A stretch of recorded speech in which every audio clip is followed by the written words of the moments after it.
Welcome everyone to another one of our Facebook Live videos. As always, we'll just wait a little bit of time to let people come in and start watching. So if you wonder why I'm just sitting here quietly, it's not because you've got any issues with your audio or anything like that. It's just we will get started in a couple of minutes once we've had given people a little bit of time to come on board. You can already see that there's a lot of people in, which is fantastic. Welcome everyone. If you are in here watching, say hi, let me know who's on board. For me, I can just see that there are people watching, but I don't know who you are. So feel free to drop a comment under the video. Let me know who's here, who's watching, where you're watching from, and we'll get started soon with a bunch of topics that we're going to be talking about tonight, which fantastically a number of people have already submitted topics that they're interested in hearing about and questions. But as always, we want these to be live and interactive. So if you do have any questions that you'd like to ask throughout the broadcast, all you need to do is type them in the comments box as well, and I'll make sure that I respond to every question that comes through tonight. Hi Debbie, welcome. Thanks for your participation. Hi Heidi. Hi Tony. Welcome everyone. Great to have a bunch of people on board. How did everyone enjoy all of the different events? I guess we can start with this. We'd planned to do this on World MS Day on the weekend, but there were so many different events on and so many different things happening. We obviously did our interview with Travis that we thought maybe we'll do this for another night. But how did everyone, while we wait for a few people to come in, how did everyone enjoy all of the different events on World MS Day? What sort of things were you interested in? Thanks everyone for liking the post as it comes through. That's fantastic. Always good to see the blue and white thumbs going up the screen. Thanks for that.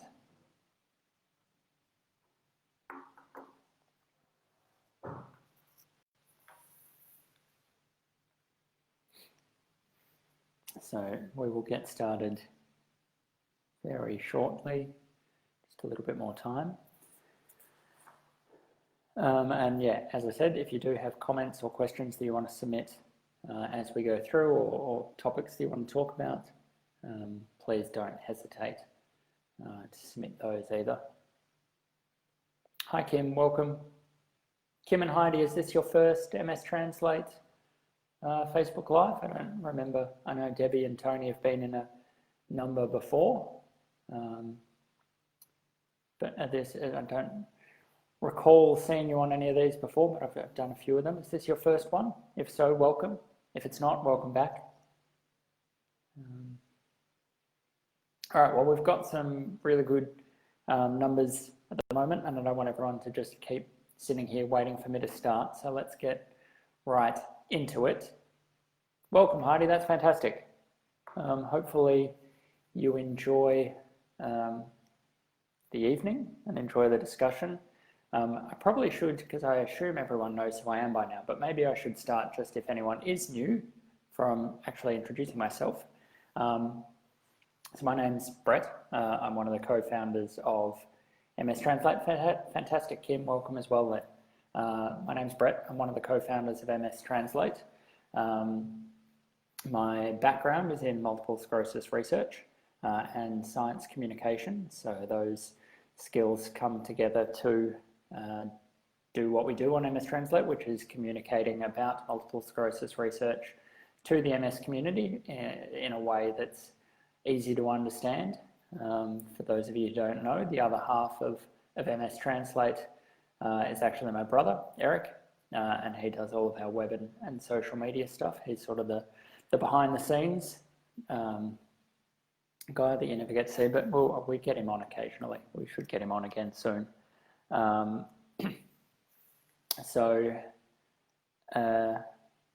Yeah, so that's who I am. But if you have any questions about me or MStranslate, always feel free to answer those as well. But it's fantastic for have some new people on board. So for everyone who's watching from different places around the world, welcome and thank you for joining us. As I've said, this is a very interactive, easy discussion. The whole points of these events is to be able to talk to you guys. So along the way, please don't hesitate to ask any questions that you have in the comments section, and I will be answering those as we go along. All right, so first topics.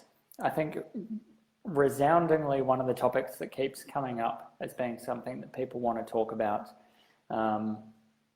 is remyelination and myelin repair. So let's talk about that a little bit, and I've got a few things that I want to say about it, and a few things that I think we should plan for the future in terms of making this a bit of a feature, considering how much interest there is in it. So I guess just to talk about it in general, to start with, remyelination is really seen as the next big thing for multiple sclerosis treatments. At the moment, we have a large range of treatments that can impact on the immune response in a variety of different ways and try and dampen down that autoimmune response. And a lot of those now, especially the newer ones, are very effective at doing that. But what none of them do at the moment is really repair any damage that already exists. So while we can start to slow down new damage from occurring, we can't repair any of that damage. And obviously being able to repair that damage is something that could have a big impact on actually being able to reverse MS in a way and maybe starting to improve some of the symptoms. So that's what myelin repair is, and everyone is sort of looking at it as the next big thing that we need to achieve in terms of being able to manage multiple sclerosis effectively. In terms of timeframes for this, everyone is hopeful that we might start to see later stage clinical trials within the next few years. Certainly within the next 5 years, we'd be hoping to see some phase 3 trials into remyelination therapies. And as a starting point, if you do watch the interview or haven't seen the interview, and go back and watch the interview that we did with Travis on World MS Day, he does at the very end of that video talk about remyelination research in general and some of the work that he is doing in the space. So in terms of what's going on in the space at the moment, I think what's important to realize is that this is a really big area of MS research. There's a graphic in a paper, and unfortunately it's copyright protected. It's not an open access paper at the moment, otherwise I would share the image with you. But I saw an image just recently of looking into all of the different targets that are being looked into for myelin repair and multiple sclerosis, and there is a lot. This isn't something where we've got 1 or 2 different groups looking at 1 or 2 different things, and if they don't work, we're in trouble. There are lots of groups looking into lots of avenues that all have different mechanisms and potential sources of action. So in that way, I think we should be excited and positive about what the future holds in this space, purely because of the volume of work that's being done. Now, we know that with early stage research, a lot of it may not, even if it looks promising in early studies and in mouse studies, it doesn't necessarily transition through to being successful in clinical trials. But with the sheer number of things that are being looked into here, the odds are in our favour that we might be able to find something that does work. They are still mostly in early stage trials. There's nothing really in this space that's progressed to phase 3 trials or anything like that. There was a big study done by Biotin on their molecule for remyelination called anti-lingo that unfortunately failed at the time. However, people's thoughts on this is that it was more of a study design issue rather than necessarily an issue with the treatment. And so they are looking to reboot that at the moment to be able to see whether or not that molecule is effective. But as I said, there's lots of different things going on in that space.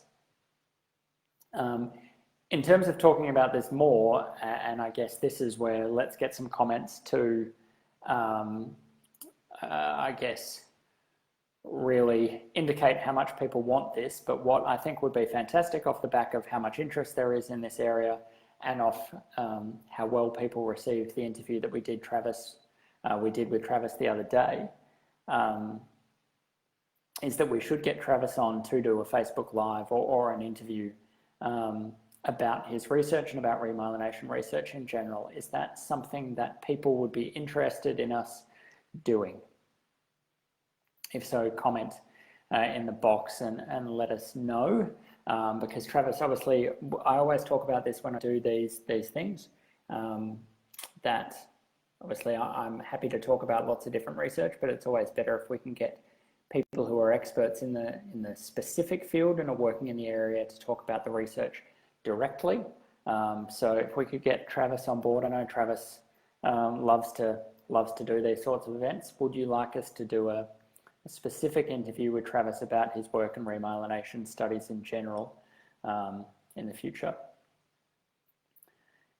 Make sure you make your comments, because I'll screenshot all of these and send them to Travis, and he won't be able to resist. So, all right, fantastic. So that's, I mean, happy to obviously talk in general about it tonight, and I've sort of given a bit of an intro into it in terms of what's going on. Happy to answer some more questions, but let's all work towards getting Travis on board in the near future to do one of those interviews. If you didn't see the World MS Day, also let me know, did you watch our World MS Day interview with Travis? If so, what did you think about it? Obviously, a lot of that was more of we had a very general discussion about some things MS related, but in terms of communications, would you like to see us do more of those general sort of chats that we share with you guys, where we just talk about topics and things that are interesting in the MS research world at the time, similarly to what we did in ECTRIMS, where we did our summary videos. Again, I think I might be able to convince Travis to do that. He tends to be pretty up for these sorts of things. So again, comment and let me know on those things.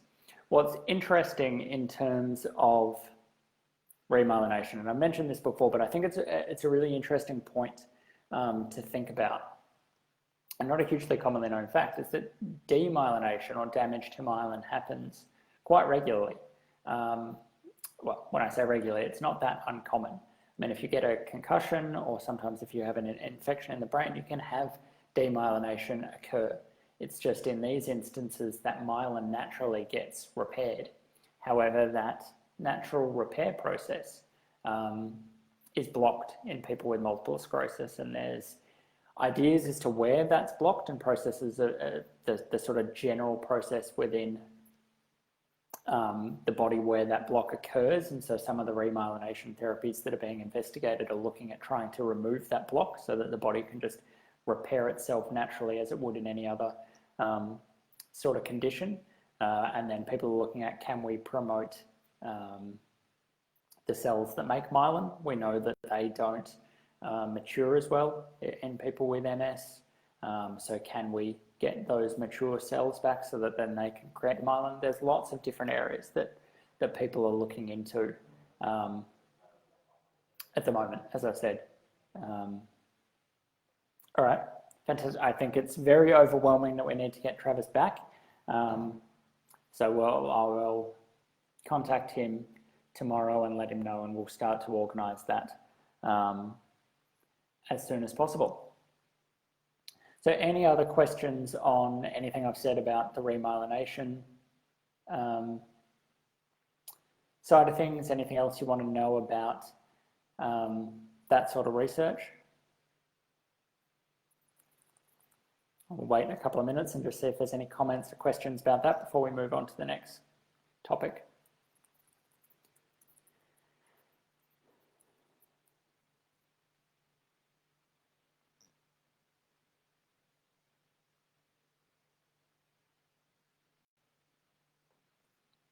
While I get some water. somehow picked a room that's incredibly hot, but that's okay.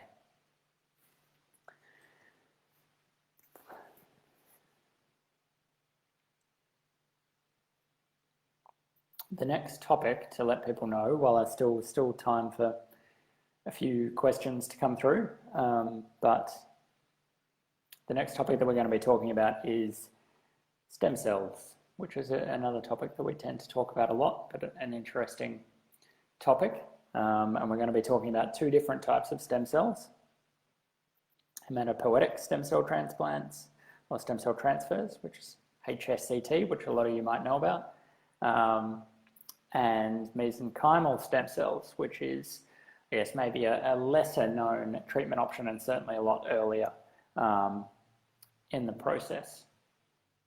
So any other remyelination questions, or are we all happy for me to move on to the next topic?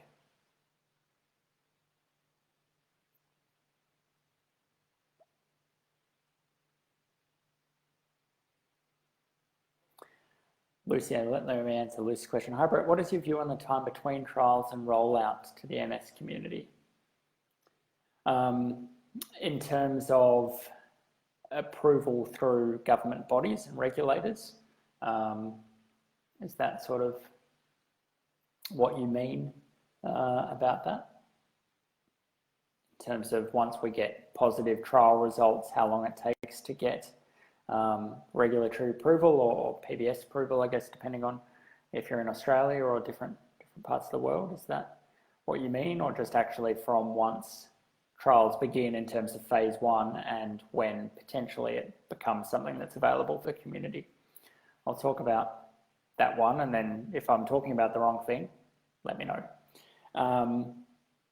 I guess the process is long. There's no denying that. From basic stage research where we identify something that could be a novel treatment option, through to phase 1 trials that tend to be assessing safety. Often not, if we're talking about an MS treatment, often that safety may not even be in a population of people who are living with MS. It's just to make sure that the treatment is safe. Going on to phase 2, which is then a really small study, which does a little bit both in terms of checking safety. So this will definitely be in a group of people living with MS, testing safety again, and also seeing whether or not it is effective, through to phase 3, which is then a much larger trial, often where you've got your placebo groups and randomization. That process is really long, and often, depending on who's doing it, there may be, if the early phases are being run by smaller biotech companies, for example, or universities, things like this, the funding needs to be found. These clinical trials are not cheap at all. Significant amounts of funding need to be put in, and that can often slow the process. But, I think that it is important that time is taken, and I don't necessarily know that we can fast track that too much more, other than ensuring really that if there is something that has potential and looks good and promising, that we ensure that process can happen as quickly as possible for that particular option. So, I guess where the frustrations lies when things are held up because of money. But that's not something that's necessarily easy to handle. There is a set pot of money that's going towards a whole heap of research, and it's difficult to know where the cutoff should be in terms of who gets that funding and who doesn't. So, I think that's probably the point where we could try and speed things up, but the trials themselves, I think, are designed to go for a certain length of time because we need that information. I think the bigger problem would be if we rush through these trials and we end up with things becoming available to the general population that are either not very effective or actually have safety concerns that weren't picked up because the trials were done too quickly. So, you know, that's probably a thought on that. In terms of if it's the other one, in terms of once trials are completed and it's shown to be effective in terms of whether or not it gets regulatory approval, I think that's a really difficult question to answer. And I think it comes back a little bit to having a bit of an understanding in terms of, I guess, what they do is a cost-benefit analysis. And so the easiest one to talk about in this space, probably that's relevant in most places around the world, has been Ocrevus and the use of Ocrevus for primary progressive MS. So Ocrevus got a lot of attention and a lot of hype after its clinical trials because it was the first one to have shown any sort of benefit for PPMS. And obviously no trials exist and still exist that are approved for that treatment. But what's happened since then, although these results came out, is that we've found that most regulatory bodies aren't adding these to schemes that allow people to access them. And really the reason for that is because the benefit that was seen in this trial was minimal. It was, you know, it was a very small improvement. Now, I sit here completely acknowledging that if you're someone who is living with primary progressive MS, the idea that there might be any trial that could give any sort of benefit, no matter how small, is huge. You know, I completely understand that. Well, as much as I can. But the regulatory bodies have said that in terms of, you know, what we actually perceive as being any sort of clinical benefit to this is too small. And so that, you know, that sort of delay, I guess it can be really frustrating for the population. And I think part of what's important with this is probably in terms of how we report on these trials. And I think that's a bit of a factor as well, that there's a lot more transparency and openness and honesty throughout these trials in terms of how they're being communicated. So, you know, I think if the Ocrevus PPMS data had been talked about as being there is a very tiny benefit rather than, wow, we've got the first sort of drug that's shown as being beneficial, then, you know, I think that might have impacted then on how people feel about these regulatory decisions. But, you know, let me know what your thoughts are on this as you're sort of listening to this. It's, you know, regulatory approval is obviously not my area. It would be great to have someone come onto MStranslate to explain to us the process that they go through in making these decisions. I'd be really interested in that. But I guess the other thing in terms of trial speed, the other thing that's important is recruitment. And as an MS community, that's probably the area where you can have the most impact in terms of helping research accelerate, is if you see a study that you think is interesting and they are recruiting for, is saying that you might want to be a part of it if you're able to, because having been in research and talking to lots of researchers now, that's certainly an area that many people struggle with, is getting the numbers to be able to do their studies. So that would be the other thing. But, you know, in the end, I think what's important to recognize through all of these trials is that we're trying to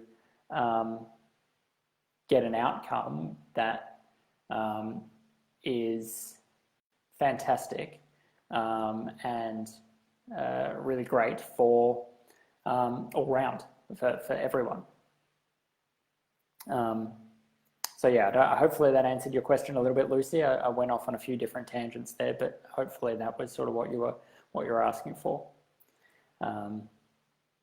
Hi Kay, welcome. At the start of this video, if you're just joining us, I did a bit of a talk on remyelination, so you'll be able to, once we're done here, the video gets posted to the Facebook page in full, so you'll be able to go back and watch. I talked about remyelination studies as well, and we also decided that would be great to get Dr. Travis Stiles on to do one of these videos to talk about his work in remyelination. So that's where we stand on that. In terms of factors that might accelerate demyelination, excellent question. I don't know that I've seen a lot of research in terms of trying to work out what accelerates it, more than sort of understanding what's causing the autoimmune disease in the first place. Certainly,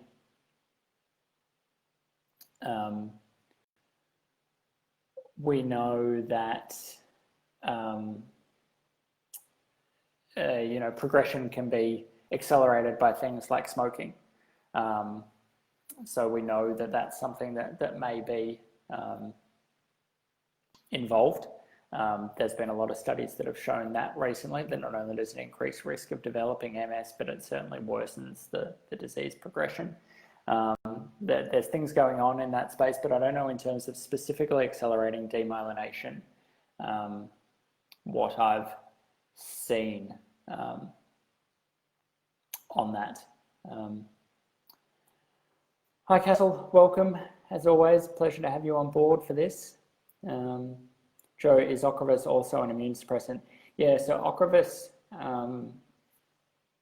actually depletes B cells. So B cells are part of the immune system that we know they produce antibodies. That's one thing that you may have heard of in terms of what B cells do, but actually trying to remember what year it is now, in 2018, I believe it was, a group from Zurich, led by Professor Roland Martin,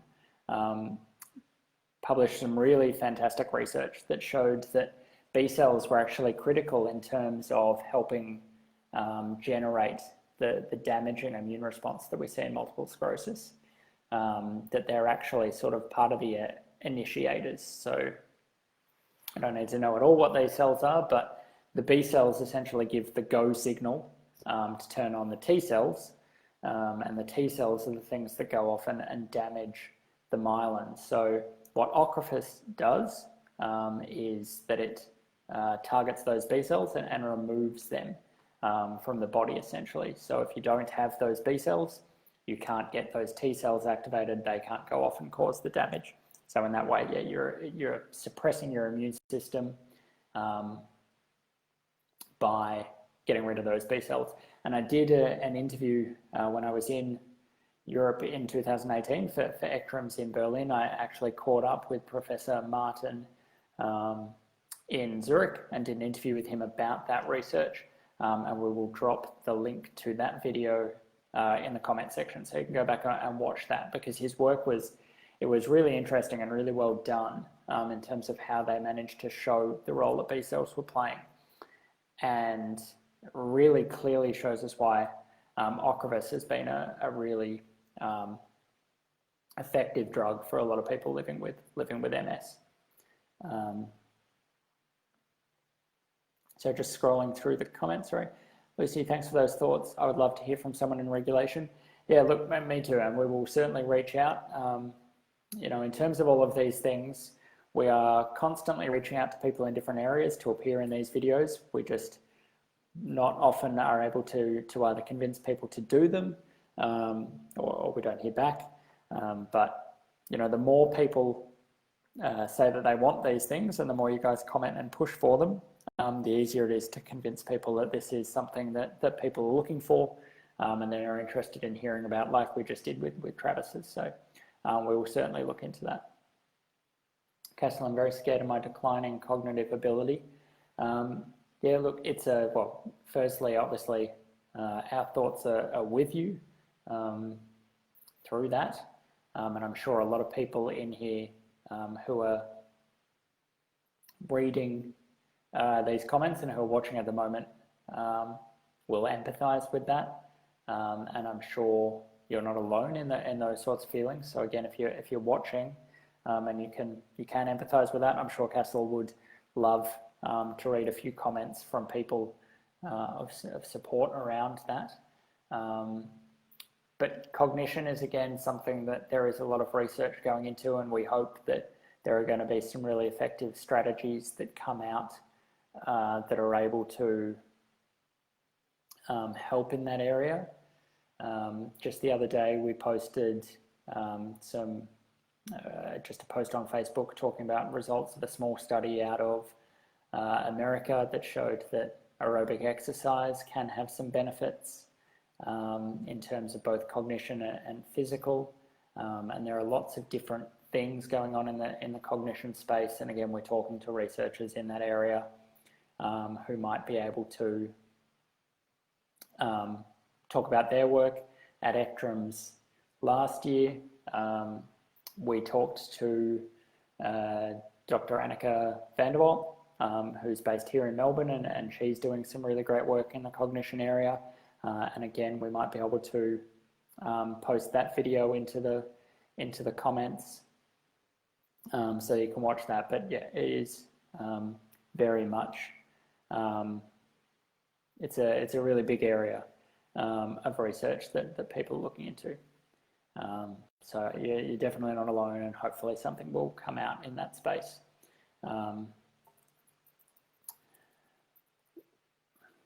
Sorry, let me just scroll back through. Okay, thank you. I'll go back to watch from the beginning. Yeah, it may come up again. We may talk about it again, but yeah, there is some stuff at the start where we talk about remyelination. Hi, Emma. Welcome. First time watching. Again, I'm just seeing a whole bunch of new names in these conversations. That's fantastic. And we have a lot of people on board watching at the moment, which is great. So let us know if it's your first. If it is your first time watching, are you new to MStranslate or just haven't been able to participate in one of these before? If you're new to MStranslate, how did you find us? It's always worth knowing how people find out about us. Lynn, I stopped smoking 2 years ago. Good for me. Yeah, fantastic. It is. You know, there is so much evidence now that shows how beneficial it is, and I mean, the studies have shown that it doesn't matter at what point you stop smoking. For people with MS, you do receive benefits from it. So fantastic, great work. Hopefully you've seen some benefits out of that. Emma, what do you think of autophagy in cell for MS? So I'm not 100% sure if this is what you're talking about, but one of the things, and actually someone talked about this the other day and linked me to some work that I haven't looked at yet, but I will have to. One of the things that's really interesting, and it was a study that I saw presented at a conference in 2015 now, and there's been a few updates on it since then, is that one of the problems with myelin repair is that myelin debris, so to put it really simply, when the T cells and autoimmune response and different things that are going on come along and munch away at the myelin, they're not very tidy eaters. It's not that they take them and swallow them and they're all gone. What they do is they leave all of these crumbs everywhere, which is all of the damaged myelin that's hanging around, what we call the myelin debris. And what we know happens, especially the longer we get into the MS process, is that the body becomes less effective at being able to clear that debris. And when the debris hangs around, the ability to repair that damaged myelin also gets worse. And so what they showed was that actually if you take, it was some really interesting experiments, but if you have a mouse, this was all done in mouse studies, but if you have a mouse that's older and has old macrophages, now macrophages are just cells that form part of the immune system that are responsible for going around and doing engulfing things, eating them up, is that these old macrophages can't do it. And so what they did in a slightly weird experiment is that they took an old mouse that couldn't do this and stitched them together with a young mouse. And what they found when they did that was that the macrophages, those cells that were coming along and chomping it all up, from the young mouse were able to go in, because they were now stitched together, it was a hybrid mouse, were able to go and clear the myelin debris in that older mouse, and then you could see some repair happening in that older mouse. So there is some thoughts in terms of that being able to clear that debris is really important. I don't know if that's exactly what you're referring to, but that is an area of interest. Meza, is there much research happening into autoimmune conditions in general? As you would be aware, many of us have more than one autoimmune condition. Would be great to learn why the body turns on itself. Yeah, I mean, so autoimmunity is a big area of research. I mean, there's lots of research that's going into diabetes, for example, type 1 diabetes. Lots of research going on into rheumatoid arthritis, various autoimmune conditions. In terms of why people living with MS might also get another autoimmune disease is a really interesting question. There is some suggestion to be that there might be some overlapping genetics between these autoimmune conditions, but it's not something that we know a lot about. I know there is certainly a study that's been going on looking into the links between diabetes and MS, looking at those, but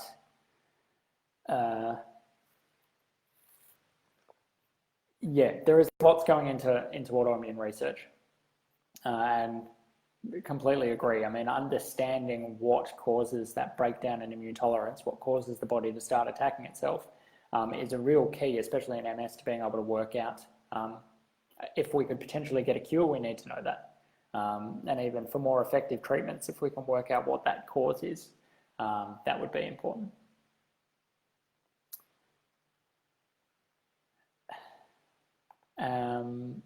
Castle, I'm still on Gilenya, 25 years of MS with 8 seizures and 2 comas. Again, obviously thoughts with you through all of this. And again, I'm probably the least qualified person in here to give you support, but I'm sure there are other people in here that send out their care and can sympathise with what you're experiencing at the moment. Max, is it likely there will be a cure? Really good question. I've been asked this a few times. Let me give my long-winded answer to it. I'll try and, I say long-winded, but you watched an interview with Travis the other day, and he's much more long-winded than I am.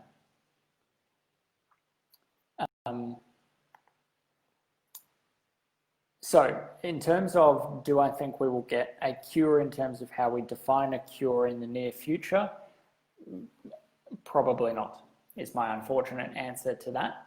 And I would love to be proven wrong. But I think the reality at the moment is that we still don't know what causes MS. We have a lot of pieces to that puzzle, but we don't know, and I think until we know what that cause is, we're not really going to be able to find a cure as we define it. However, what I will say on the flip side, because I don't think, that makes it sound quite negative, and I don't think it is negative, because what I would say is that we can redefine the way that we think about a cure in terms of multiple sclerosis. And I've written an article on this before on the MStranslate website, and we might try and drop the link to this as well. For anyone who's wondering how, when I say we'll drop the link, it just appears in the comments box and I don't seem to be doing anything. That's all of Eric's fantastic work, so you can all thank Eric for all of those links that are appearing. But in terms of what I mean by redefining a cure, what I think we could be looking at in the nearish future, and it relates to stuff that we talked about at the start of the broadcast, is that at the moment we have treatments that can really effectively start to stop new damage. So, these are the existing treatments that we have at the moment, especially the newer ones that are quite powerful, are quite effective for a lot of people in terms of being able to slow that immune response. But as we also said, that doesn't do anything in terms of repairing the damage. Now, what we need in combination with that is an effective treatment that can repair the myelin. So if we were able to get those two and find the combination of those two that worked for individuals, And it's not going to be the same combination necessarily for everyone, but we find a combination that stops new damage from occurring, but also starts to repair damage that exists, then I think, you know, we're looking at almost complete management of the disease. Now, it's not a cure as we generally think about a cure, because the disease will still be there, but it will be being managed really effectively. And maybe even if we can have these myelin repair treatments, it will start to go backwards a little bit. You know, we might start to see improvements, not just slowing down, because we're actually, you know, repairing the damage. So I talk about it before in terms of the way to think about this is that at the moment you've come home and you've found that the basement's flooded, and the basement's flooded because you've got leaking pipes, and there's a number of leaks all around. And so where we are at the moment is that we've started to be able to quite effectively plug those leaks. So with these treatments, we can stop the water from, you know, continuing to fill up the basement. You know, the occasional drip might still be getting out. We haven't stopped it in most cases, but you know, we're able to slow the water coming in. But what we're not doing at the moment is removing any of that water. So we still have all of the water sitting in the basement. But if we can have those myelin repair therapies, then not only are we stopping new water from coming into the basement, but we're going to be able to start to remove some of that water as well, so that we get back to the way things were before that leak happened. Now, are we going to be able to remove the water completely? Are we going to be able to get back to exactly how we were? We don't know that yet. We're way too early in the process. You know, are we going to be able to at least be removing that water quicker than the drips are coming through? You know, certainly we hope that that's going to be the case. But I think that's what we're looking at in terms of where we may be able to get to in terms of a cure. I think then those two are then combined with the other things that we're seeing at the moment, and that's in terms of lifestyle. So in terms of things like diet, in terms of things like exercise, that we're getting more and more data that show that they can be really important as well in terms of being able to manage MS. And I think that they'll be really important to keep the internal environment in the body as good as it can be, so that these other therapies can work effectively. So while I don't think that's necessarily how we generally think about it as a cure, I think that's the sort of thing that, you know, we may be able to achieve in the not too distant future. That is complete management of the disease. Welcome to all the newbies. Sorry, it is fantastic how many comments and stuff we're getting through. I apologize that I appear to be falling behind, but I promise that I will get through all of them as we keep going. So if you've put a comment and I haven't acknowledged it yet, it's just because I'm further up the scale and I am making my way through.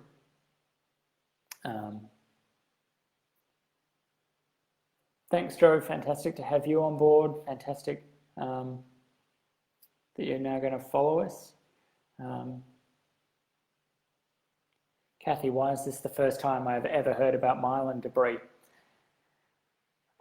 That's probably my fault. I've talked to you many times at the group meetings and on these. I know you've been part of these Facebook Lives for a while. I don't know if I've mentioned it before.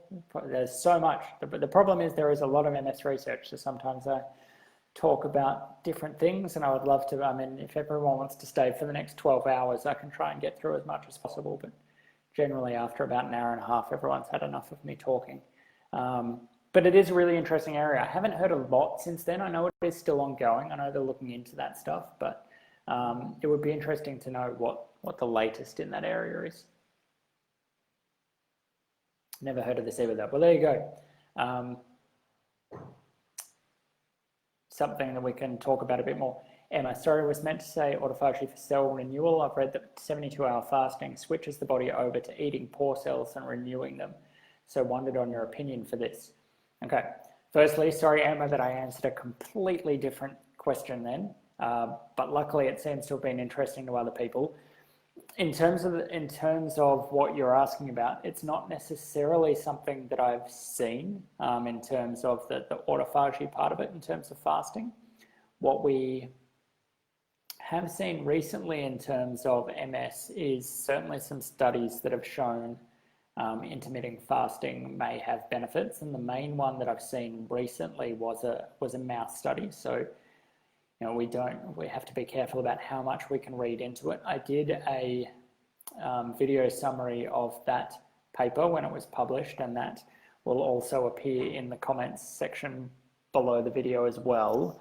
But what they saw in the mice that underwent this fasting compared to those that just had a normal diet was that the mouse model of the disease certainly seemed to improve in the mice that underwent fasting.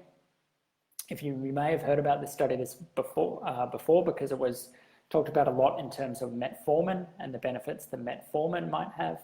And they also repeated that same study using metformin, which is a drug that mimics fasting.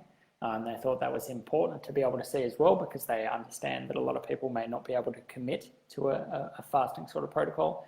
And they saw that very similar results in the mice treating them with metformin that they did with fasting. So I don't think they went to the point of talking about it in terms of whether it was related to autophagy. I can look into that, but there is that sort of data around about fasting at the moment that's pretty interesting.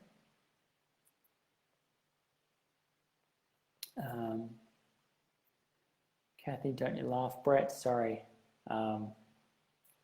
Myelin debris. I can do a whole talk on it. I will look it up, and I'll look up that research, and I will do a summary on it because it was really interesting at the time. I can't remember if I did a summary on it at the conference. It was many years ago now. Jess, any insights on Dr. Longo's fasting mimicking diet for cell autophagy?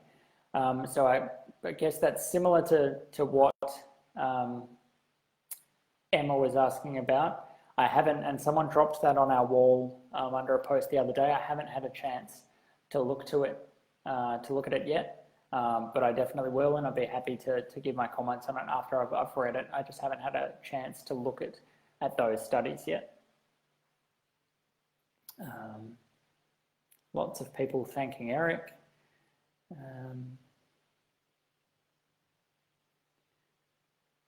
Andrew Hubbard keeps seeing posts about lumbar puncture being regularly used for diagnosis. What does research tell us about this when MRI is available and so good?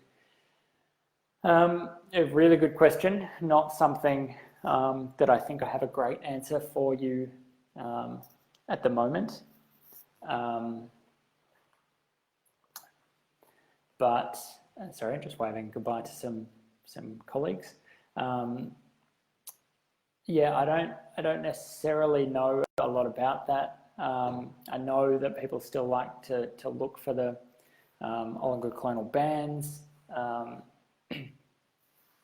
guess the only thing that I could say in terms of that is related to a slightly different topic, and this is more post, I guess, diagnosis, is this idea of PIRA, which I guess relates a bit to MRI. And someone asked me about this before, which is progression independent of relapse activity, where clinically someone seems fine, but when they look at the MRIs, they can see that they're still progressing. It's slightly different to what you're looking at, but I guess in terms of MRI, they still do hold a place for that reason, that they're giving us insights into what's going on that we may have otherwise missed. In terms of why it's still being used, yeah, I don't know. It's certainly something that we should ask some of our neurologist friends who may be able to give you a better answer to that than I can.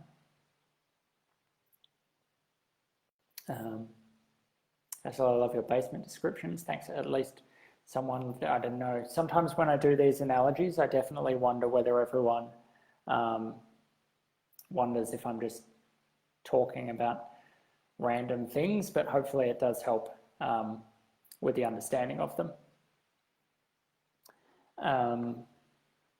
Mess, we hear that our T cells attack our myelin. Is that completely accepted in all circles? Is there any other possibility that other agents could damage myelin, even that some myelin is just not good at looking after itself naturally, even suffers premature aging like other body systems can?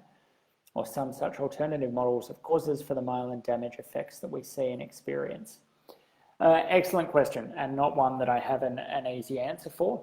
There are, I would would say that there are certainly pockets of people who don't necessarily think that MS is an autoimmune disease, certainly not in the classical sense that it's just the autoimmune or the immune cells attacking the myelin. So it's a really good question. I think there's a lot of information now that suggests that at least the autoimmunity plays a part in MS. That's personal opinion, just based on all of the things that I read. I think that all of the data that I've seen indicates to me that there's at least an autoimmune component to it. But people are certainly looking into alternatives that may be going on in terms of that. I think there's a lot of information in terms of the damage to the myelin that indicates that, again, there's certainly an autoimmune component. I mean, we know that we can see immune cells present within lesions where the damage is occurring. We know that treatments that mostly work to suppress that immune response seem to have benefits. These different things give us an idea, but there are certainly people who are looking into different avenues to that, and certainly other people who would not 100% convinced that it's an autoimmune disease. Is debris the same as scarring? No, good question. Not really, and I'm probably getting a little bit beyond my depth here in terms of talking about this sort of stuff. But the scarring is more the region on the nerve where the myelin's been lost, so it appears as a scar or a lesion. The debris is more stuff that's just floating around it. That's the myelin that's there, then hasn't been cleared away.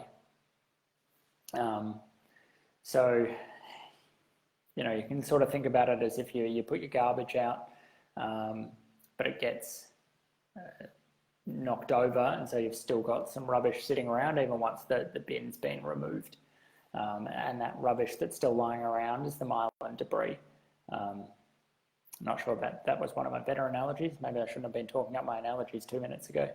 But yeah, no, they're different things, but caused by the same process. So what causes the scar and the lesion results in there being debris around. Kevin, HSCT is on my list of things to talk about. Stem cells were next, and I think that was about 35 minutes ago that I said I was going to talk about it, but we've got so many questions coming through, but I will talk about that. Sorry, Brett, didn't mean that as a criticism, but in all the research I've seen, all the research you present, I've never heard of debris and its role. Yeah, to be honest, that's the main time I heard about it was at that conference in 2015. It was a group out of Cambridge. I'm pretty sure it was Robin Franklin's group out of Cambridge that were talking about it. I have talked a couple of years ago when I was in the UK. I talked to Robin about catching up and maybe doing some interviews, and there was some interest. So, he's doing some great work in MS, and would love to get him on board at some point to talk about these things. And I'd love to see where that research has gone, but I haven't heard too much since then. Maureen, the only exercise my husband does is on the couch. Yeah, and I mean, I think what's important when we talk about exercise, and we've talked about this a bit before, is that, we need to be careful when we just say, make a blanket comment that says exercise is great for people living with MS and they need to do it. We understand that it isn't easy for people, and there are obviously barriers that are in place that make it more difficult for some than others. But I think what's important, and what we've seen a bit more of recently, is that there are ways around those barriers, and it's important that I guess everyone involved, in terms of, for an individual, working out their best way of managing their MS, is that thoughts go into how could we potentially involve some exercise as part of this program. So I'm going to keep on scrolling. Emma, thank you for explaining that. I appreciate it. No worries. Kathy, could the debris be likened to, say, a chipped bone or something that, and if it splinters or bone are in the area of the body, it can be harmless or it can be very dangerous? Yeah, I mean, it's similar. I don't know that it's necessarily dangerous. And again, we don't know enough about this. That's my blanket comment is we don't have enough information in this space, or certainly not that I've seen to really fully understand it. But I think what they were talking about back then is it seemed to be that if that debris was there, not that it was causing more damage, but it was stopping the potential for that damage to be repaired, and that seemed to be a bit of a problem.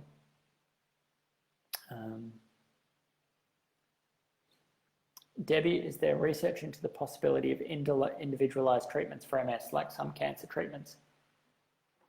Yeah, a really good question. There is. I mean, certainly that's what a lot of groups are now looking into, and one of the big groups that I guess is doing that, that we've talked about a bit, is the Clinical Outcomes Research Unit, or CORE, which are based here in Melbourne. Certainly one of their key focus areas. And something that I guess is not necessarily impossible. So the way that we can think about the possibility of getting towards personalized treatment for MS. Well, actually, sorry, I'm answering a question that maybe isn't specifically what you were talking about, but we'll come around to it. A more personalized approach to MS treatments is that we now have so much clinical data available from people living with MS around the world that we can use those to make, or what they're hoping to be able to do is use those to make better predictions. So as an example as to what we might be able to do in the future is that if someone walks in and gets diagnosed with multiple sclerosis, they can look at these large clinical databases that exist and go, okay, we can see 10,000 other people from around the world who are very similar to you in terms of your age, your gender, what your MRIs look like, symptoms that you're experiencing. And from all of those 10,000 people, we can see all of the different treatment options that they've taken and responded to. And based on that, we think that treatment X is going to be the best one for you, because we have a lot of data that suggests that everyone else that looks like you around the world, that was their best treatment. So we're making a much more informed decision from the get-go based on data that we have available from lots of other people across long time frames. Now, what you may be suggesting is more based on actually not giving more personalized treatment decisions, but actually designing treatments that are specific for an individual, which I think I have seen before in cancer, as you say. That I think would be more difficult because, for that to be the case, we would have to know what the target was in each individual, so that we could specifically try and just block that target. And that would, for that to be a case in MS, we would have to assume that there were many, many, many different targets that were different between each people but led to the same outcome. Now, there's certainly some possibilities around those theories, but I haven't looked too much in terms of that side of thing, but certainly taking a more personalized approach is something that people are looking into. Thanks, Kay. I think my second one was there. I'm not sure that the rubbish bin one was the best, but well, Castle likes it. There we go. We'll go with that. Katarina, hi, I'm pretty new to all this, diagnosed 2 years ago, but symptoms for much longer, which I ignored once stable on MS treatment, Ocrevus in my case. What is your view, RE, ongoing MS symptoms and treating them as opposed to just trying to deal with them, e.g. fatigue? The symptom treatments seem to cause further side effects, so what is the balance? I'm still trying to function as normal as possible, but can be challenging with full-time work and busy family. Yeah, so a really good question. Firstly, and really importantly, and probably important for a lot of people who are watching who may be first-time people, I don't have a clinical background. I'm not a clinician at all. I have a research background, so I can't give any sort of medical advice in terms of the best treatment approaches to take. So in terms of individual cases and things like that, it's just, while I'd love to be able to help it, it's just not something that I'm able to do. What I can say around that space is that there is more and more research going on at the moment in terms of symptom management for multiple sclerosis. I think for a long time we were mostly researching how can we slow down the disease and how can we do that, but there has been a recognition within the research field and probably the clinical field as well that while that's fantastic, people living with MS are dealing with a number of really serious symptoms that are having a big impact on their quality of life, and that it is important that we try and find ways that we can treat those symptoms to improve quality of life for people.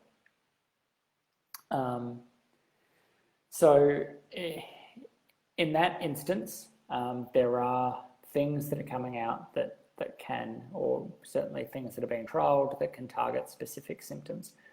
Obviously, in terms of those treatments and how you respond to them, those sort of discussions have to be had on an individual basis with your healthcare professional and your neurologist. You know, it's not something that I think I've seen a lot of data in terms of how it interacts with other treatments, but certainly, yeah, that's the sort of thing to have that conversation with your neurologist. Andrew, any possibility to clean up island debris, somewhat like cleaning up debris during knee correction surgery?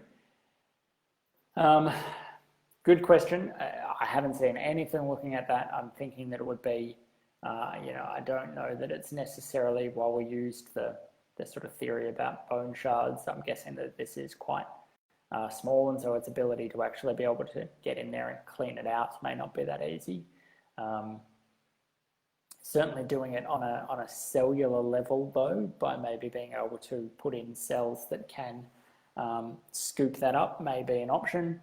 It's, you know, something that I haven't seen a lot done on at the moment, though. Okay, have I finally made it to the end of the comments? But you are Dr. Brett, aren't you? I'm not a doctor. I can't give any sort of clinical opinion.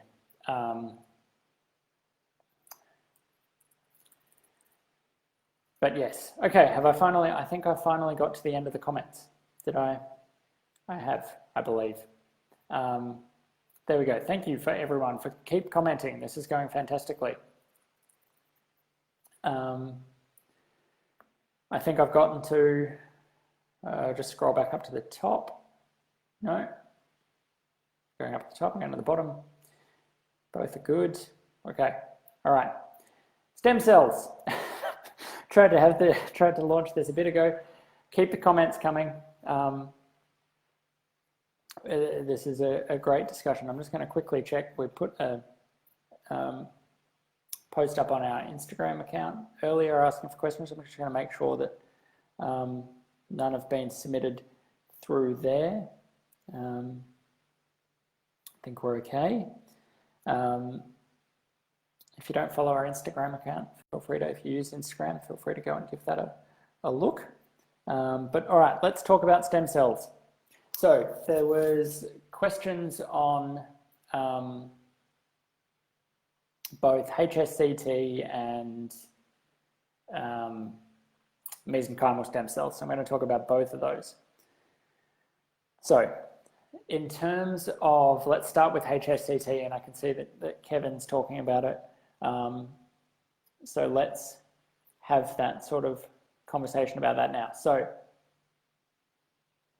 HSCT, for those who may or may not know, stands for Hematopoietic Stem Cell Transplant, or Hematopoietic Stem Cell Transfer, depending on what version of the T you want.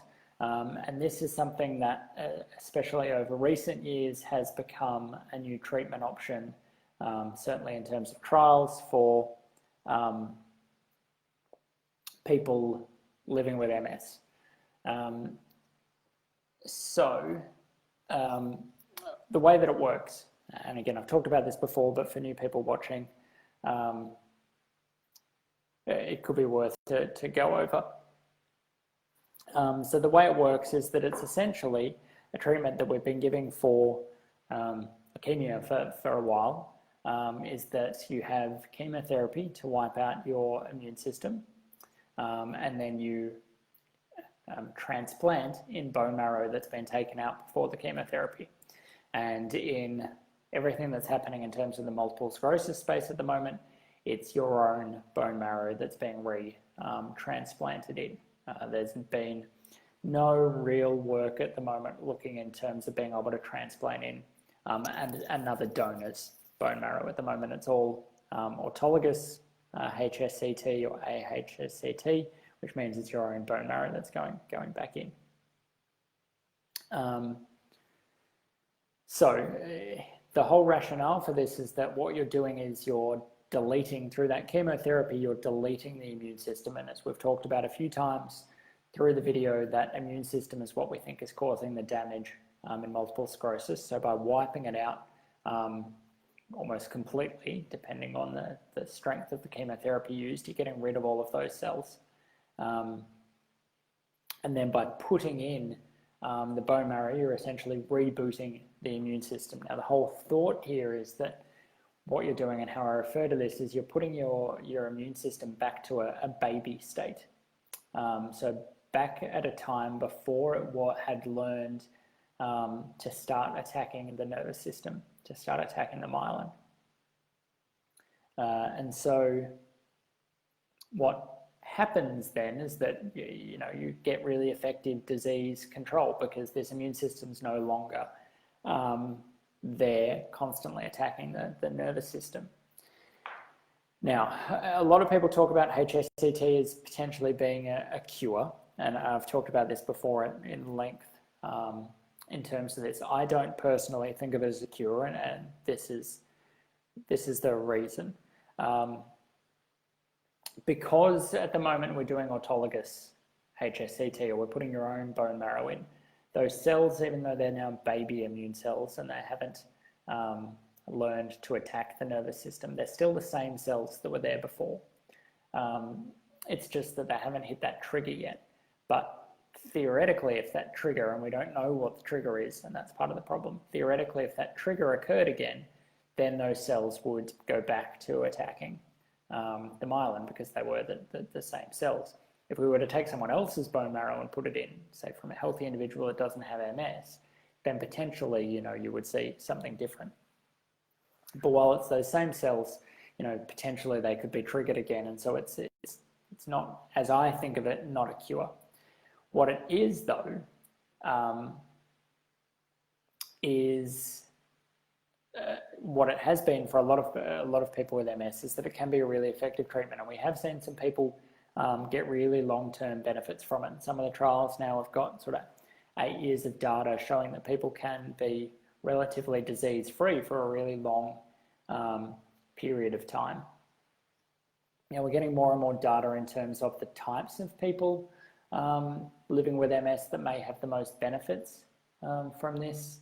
And it seems to certainly be younger people or more newly diagnosed people who have highly inflammatory, highly active disease seem to be the ones that obtain the most benefits from it.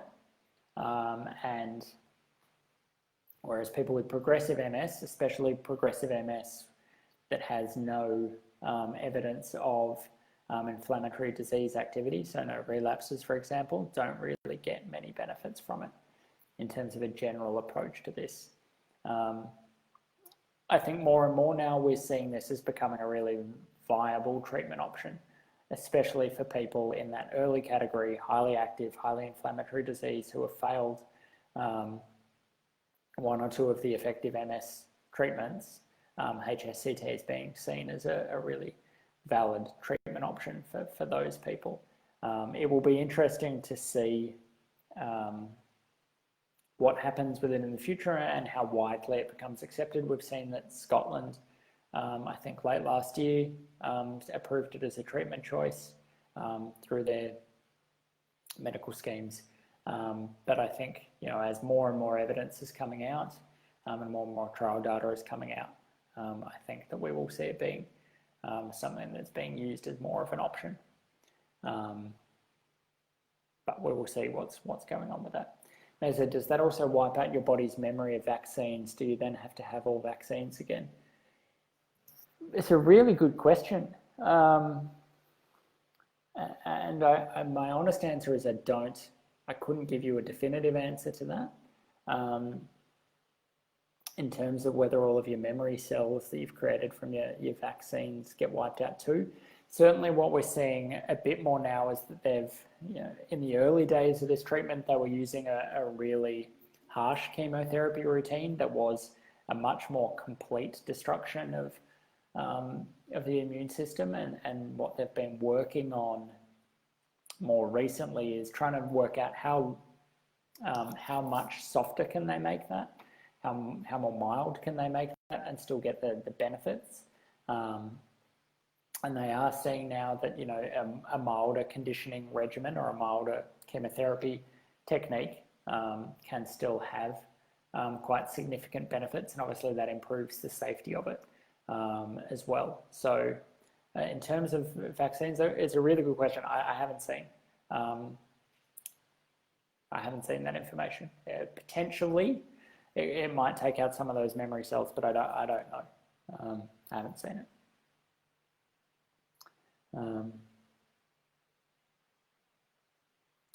Yeah, Kevin, thanks. So similar, Kevin, sorry, I've just keep scrolling down. Kevin's just replied, sometimes depends on the patient and the form of HSCT. So full myelo and non-myelo is myeloablative.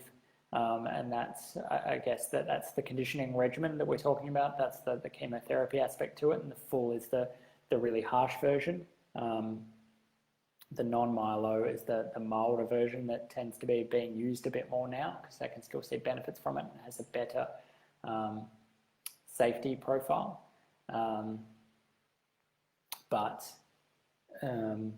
Yeah, I don't 100% know.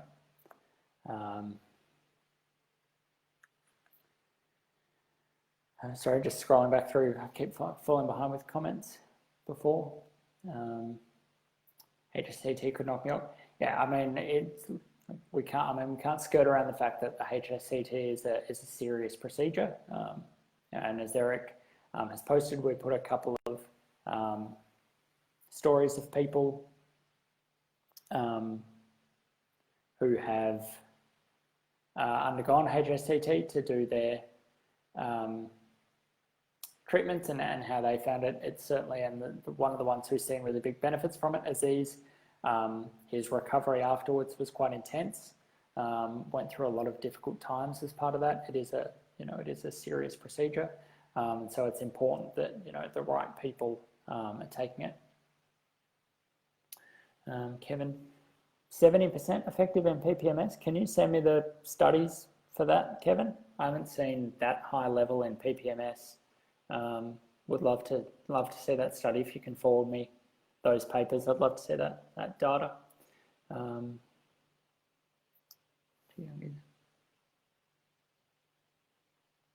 Yeah, certainly these days, non-myelo, Kevin, non-myelo is the one that the people are going for because of as I said, can still get the benefits from it and a much better safety profile.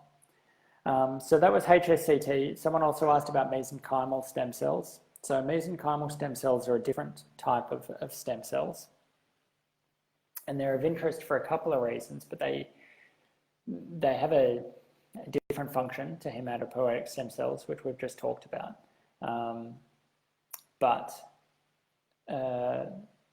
They have sort of two main factors that make them an interesting potential treatment option in MS. One is that they appear to be able to have some sort of immunosuppressive effect.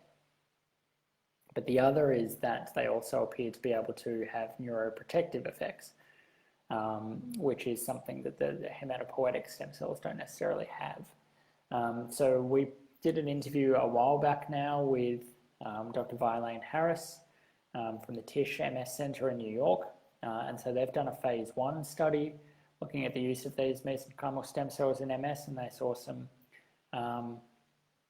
preliminary benefits, and I believe they're now currently looking at doing a phase 2 trial for that. There's a study called MESEMS, MESEMS, that's a combined study of a number of sites throughout Europe that are going to be looking into that. They started, they sort of locked in their study design for that and published on that last year. So we might start to see some data coming out from that either later this year or next year potentially. And we did an interview with Dimitrios Karousis at ECTRIMS last year. Travis did the interview where he talked about his use of these stem cells in people with MS and some of the exciting data that he's generated. So we might be able to drop the link to that video in here as well. So certainly some interesting stuff going on in that area, but all of the studies that have happened in terms of mesenchymal stem cells are very early stage at the moment. At best, I think we've seen that early phase 1 trial out of Tish, and nothing's really beyond that at the point, but it is an area that people are looking into, and it has shown some promise for MS. So we will keep you updated on that if anything new comes to light. All right, thanks, Kevin. I'll have a look at that. Read those studies, and I can provide some updates on that in the future in terms of MS as well. All right, I'm looking through other stuff. So one of the questions was on real-world data on Ocrevus. And my easy answer to that is that we just don't have enough yet. Sorry, there was just something red on the screen. That's nothing to worry about. Real world data on Ocrevus, we don't have enough data yet. So it's certainly something that I know people are looking into, and I think we mentioned once before that groups here have posted out of the Clinical Outcomes Research Unit did some really fantastic work looking at the benefits of highly effective treatments and the best times to use them, which didn't include Ocrevus because there wasn't enough data, but they will be looking at doing that sort of analysis once there is enough data available, but we're still not at that stage yet.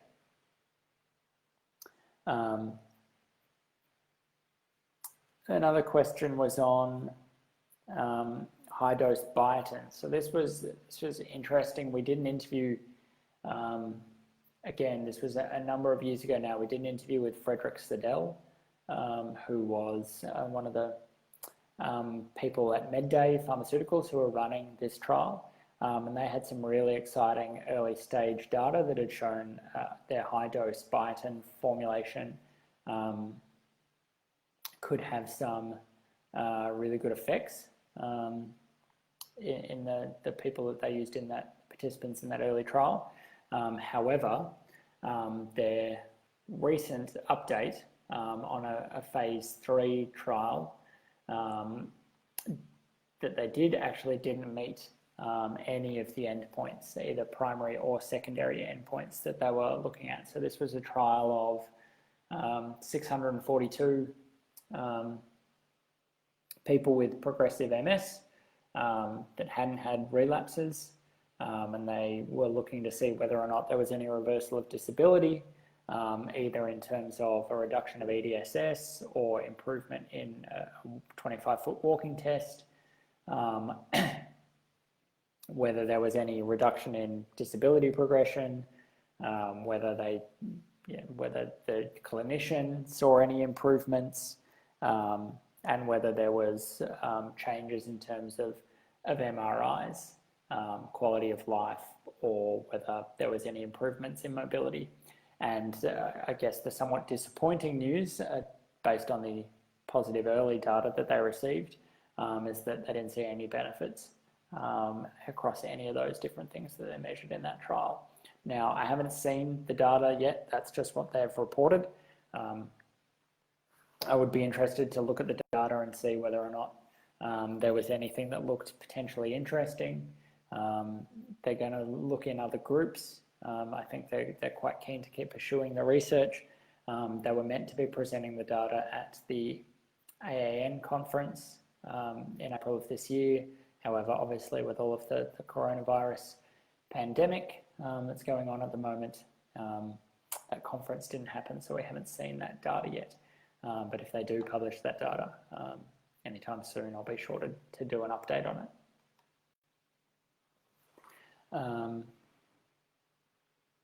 Sarah, are people having less side effects of autoimmunes from Lemtrada by having Ocrevus after? Good question. I don't think we have enough data on that to be able to answer that yet. I certainly haven't seen data published to be able to answer that question. It would be interesting to know. I'm sure people are looking into it, but I haven't seen anything in that space yet.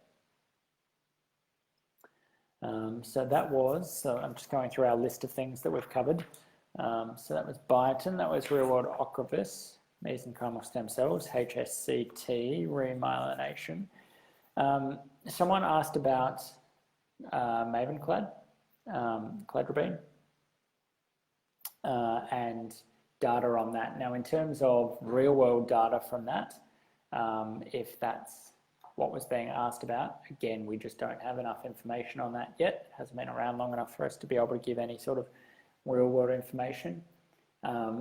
We do know that they did an extension trial off the back of their first trial where they looked for another 2 years at people. And what they saw from that, if I just bring up the trial data, which I have open here somewhere, in between my many tabs. Here we go. So what they saw in that was essentially they had people, they had a number of different groups. They had a couple of different doses of the cladribine, so they had a lower dose and a higher dose, and they had, in the initial trial that went across the first 2 years, they had 3 groups. So they had a placebo group, they had the lower dose of cladribine and the high dose of cladribine. And then in this extension study, which then went for another 2 years, what they did was the people that had the placebo group for the first 2 years were then switched on to the lower dose of cladribine for 2 years.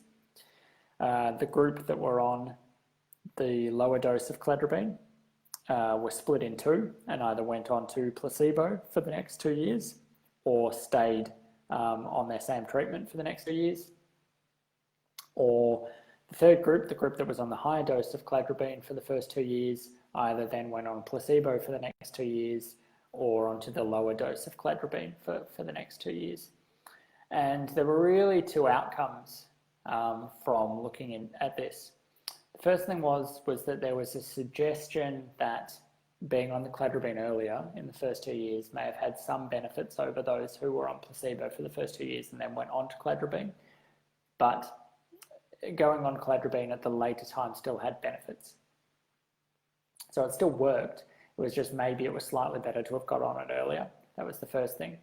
But the second thing was that those who had been on it in the first couple of years and then switched to placebo didn't really have any differences compared to those who were on the drug for longer and stayed on the drug. So it indicated that that initial couple of years the benefits of that seemed to last throughout the time, and no additional benefits were gained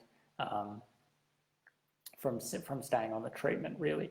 So that was, someone asked about, what was after the second round, what was the thoughts on that? So that was sort of hopefully the answer to that. But if you're asking for real world stuff, that isn't something that we have too much information on at the moment. Excuse me for a second. So just looking through the things that I have here just to see if I've covered all of the other things. I don't think I have anything else on my list. The other thing was SPMS treatments. Sorry, I'm going to lose my voice in a second. Sorry. was SPMS treatments. And I guess the biggest one around this is siponimod, which showed some benefits in terms of some benefits for people living with SPMS. Now, I did a summary of this on MStranslate that we may be able to drop the link to as well. And so at the moment, what we've seen here is that it hasn't really been approved for the treatment of SPMS here yet. Or sorry, at least not approved in terms of funding. And part of the reason for that, I think, is that I think the data wasn't a huge difference that we could see in terms of how beneficial it was between the two groups in that. So, I think that may be part of that. Certainly from the things that I've read, that might have been it. But in terms of that, there are other things that are being looked at. I mean, we talked in terms of there's a big trial going on with statins in the UK, and what they're seeing whether or not they can have an impact. That was a 6-year trial that they were thinking. So it'll be a while probably before we get that. In terms of other things in the area, there are other things that are ongoing. Certainly, the Progressive MS Alliance has been huge in terms of getting more research happening into treatments that may benefit people living with progressive MS. The only other thing to say about SPMS is that we'd certainly have data more recently that shows progressing or transitioning to secondary progressive MS doesn't necessarily mean that the current treatments stop working. And in fact, data again out of the Clinical Outcomes Research Unit here in Melbourne has shown that some of those existing treatments can still have benefits, especially if there is still inflammatory or relapse activity going on. So that's sort of a bit of a thing there in terms of what's happening with SPMS treatment. So hopefully that answers that question. Just scrolling through some of the other questions that have come up.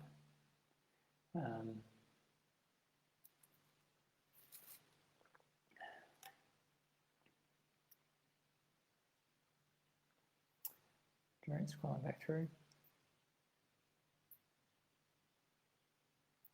Alpha-lipoic acid. Again, so every time I ask a question, I seem to say that we're going to be doing I refer back to an interview we did. So we did an interview on lipoic acid with Rebecca Spain a number of years ago now. And we can drop that interview in the comments.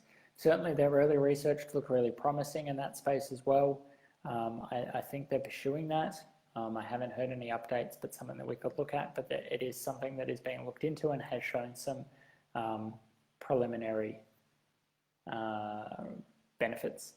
But as to where that is, that was all in small stage, really early phase research at the moment.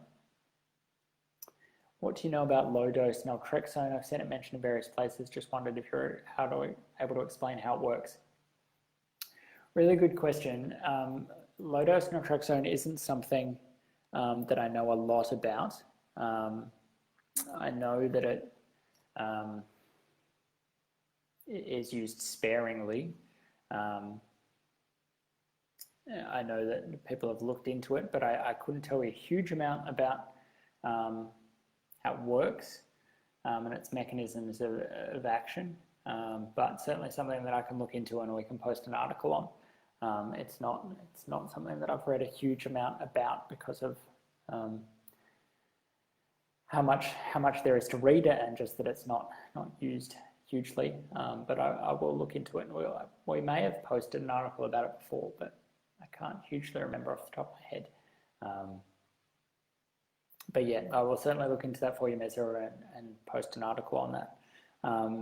If you don't see it soon, send us a message, a private message, into the inbox on our Facebook page, just to remind me. But yeah, good. It's a really good question. It is something I keep meaning to look into it more and see what the data suggests, but I can't give you a good answer at that at the moment. Okay, how is Mavenclad really different from Lemtrada? Good question. Again, it's something that I've been reading a bit about more recently.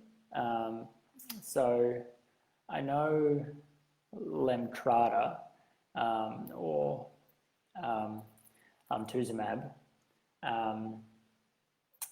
they think that the main mechanism of action for that is coming through depleting CD4 T cells. So that's the ones that we were talking about before that get activated by the B cells. Those are the CD4 T cells. And then they have a big role in jump-starting the rest of the immune system as well and causing some of the damage. In terms of Mavenclad, I still think that it's a little bit unknown in terms of how its mechanism of action is. Let me, I can do a quick Google for that. I know that there's been talk that it may be involved in depleting B and T cells. I think it's just a general, preferentially target with B and T cells. I know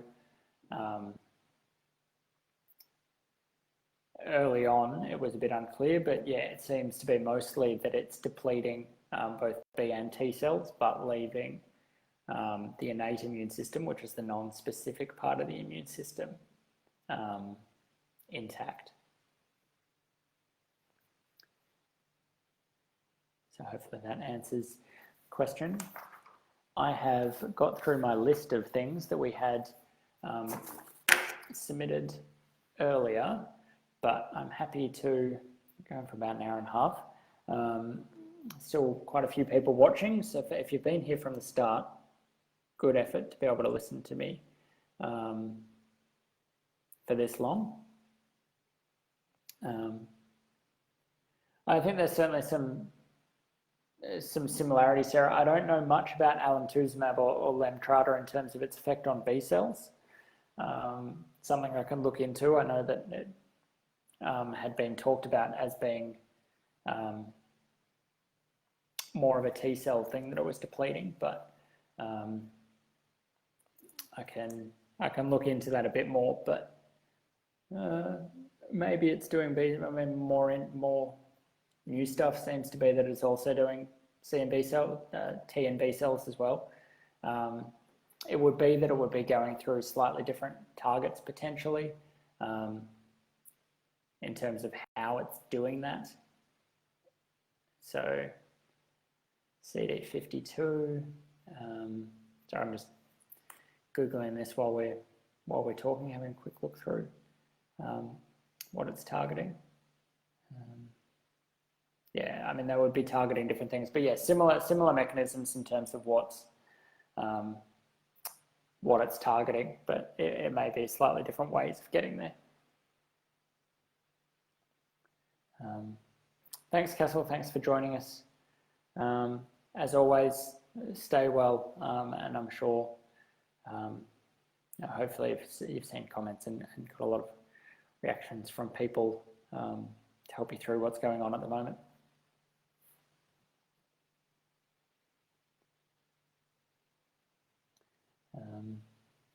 Yeah, I mean, the other thing that we know that's being trialled at the moment for fatigue is MitoQ, and we did a feature with them a while ago, which we can drop in here. So MitoQ is something that it's a modified version of coenzyme Q10, which is important in energy production, and we know that energy production within cells happens in the mitochondria, and We know that there are problems in the mitochondria that don't work as well in people living with MS, so this is trying to bypass those problems, get in behind where the block exists, and we know that that we're looking at doing a trial of it, specifically in people living with MS, joining with a group out of Portland in Oregon, the Oregon Health and Sciences University, or HSU. So we'll be looking to see any updates in that space in terms of what results they generate. I haven't seen anything yet. They may still be in the recruitment and planning phases, but that's also, I guess, something else in this area that's being looked at to manage fatigue.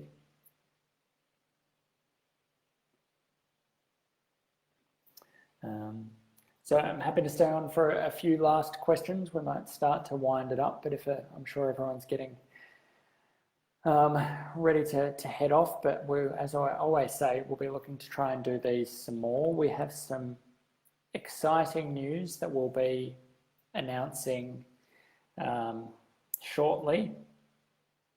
I get to be the annoying guy that says, well, I have some exciting news that I'm not going to tell you about now, but we will be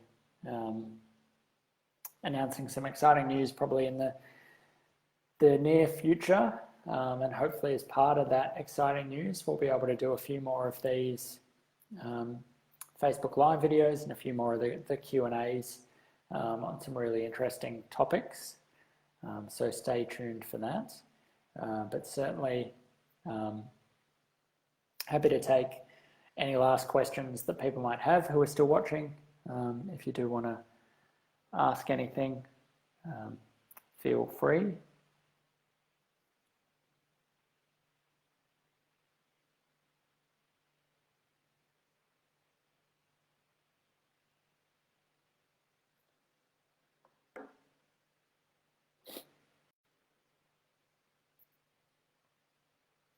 Okay, yeah, Eric's just posted it in the comments now. You can see all of our videos that we filmed with the team at MitoQ. So there's a lot of information there in terms of, as well as some conversations that we had with Dr. Mike Murphy, who's out of the UK, who's a sort of specialist in mitochondria research, who was running a lot of these early studies for them. All of that information's there for you to look at. So hopefully you can see that link now.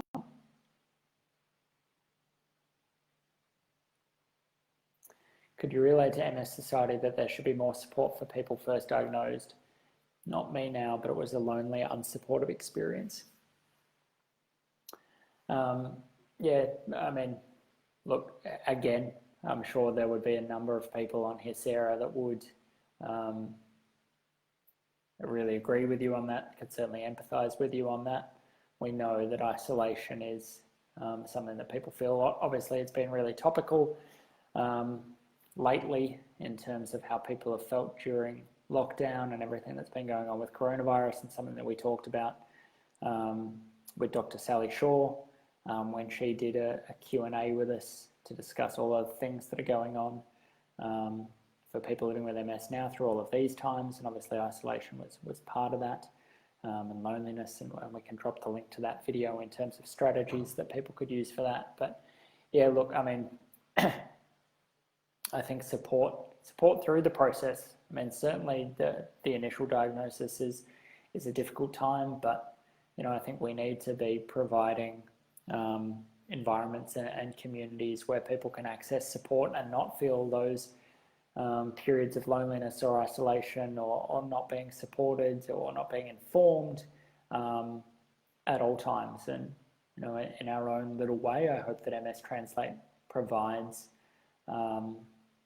some help in that space, as being a place where people can come to get information, to ask questions, but also to talk to each other and to be able to share their thoughts and experiences in a way that you know, they feel valued, because we certainly value every member of our community. You know, that's why we love doing these conversations, because I love the opportunity to get to come here and talk to you guys.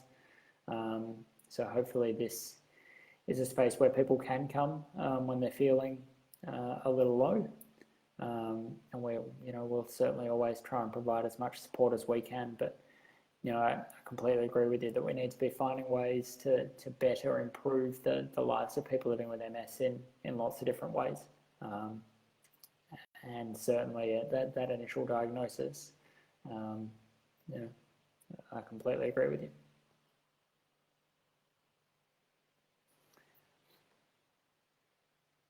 So if there's any more questions, happy to take one or two more. So there's the link to, I don't know how people are watching, I'm pointing at random things. The link is in the comments section for the Q&A with Sally. Can certainly watch that back. It's a 70-minute conversation, but certainly a lot of important things were discussed during that.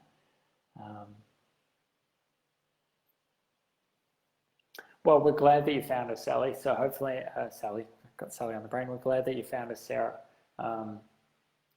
Certainly if you're interacting with anyone else in the MS community, certainly feel free to tell them about MStranslate. We want as many people as we can involved and engaging in these conversations. We hope that, they're useful for people.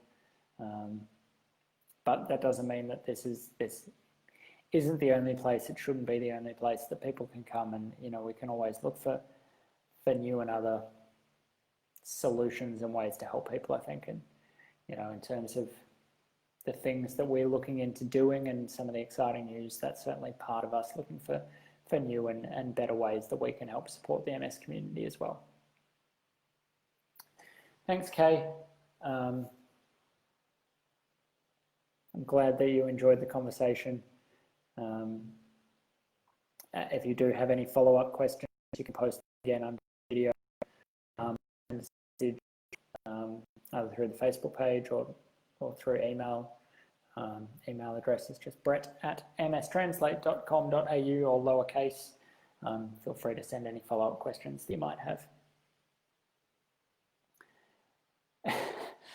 Yeah, it gets to about this point of the conversations, Kathy, and I start to make those little things, but my voice has survived, which is nice. So yes, I think we've just actually reached. We might, I know, but we'd reached the 100 comment mark, but we're actually at about 137 comments, which is amazing. Thank you everyone for all of the participation tonight. It's been fantastic, as it always is, but great to see so many new people on board. Great to see a lot of familiar faces as well, and some really fantastic discussion, some great questions. I always love the fact that out of these I get questions that I can't answer, because that, I think the whole point of this is, and as I've said many times, we all learn from these things. I learn a lot from you guys and from the MS community, and it gives me things to be able to chase up and try and learn more about, and to talk to with research colleagues for them to be able to look into as well. So with no new comments, let's end this for tonight, but we will be doing more soon. I promise that. And as I said, exciting news to come. So I will call it a night now. Thank you everyone for all of your participation. Night to everyone, I guess, that's in our part of the world. If you're in another part of the world, enjoy the rest of your day. And thank you again for your participation. It was fantastic. So thanks everyone. I look forward to talking to you again soon. Bye.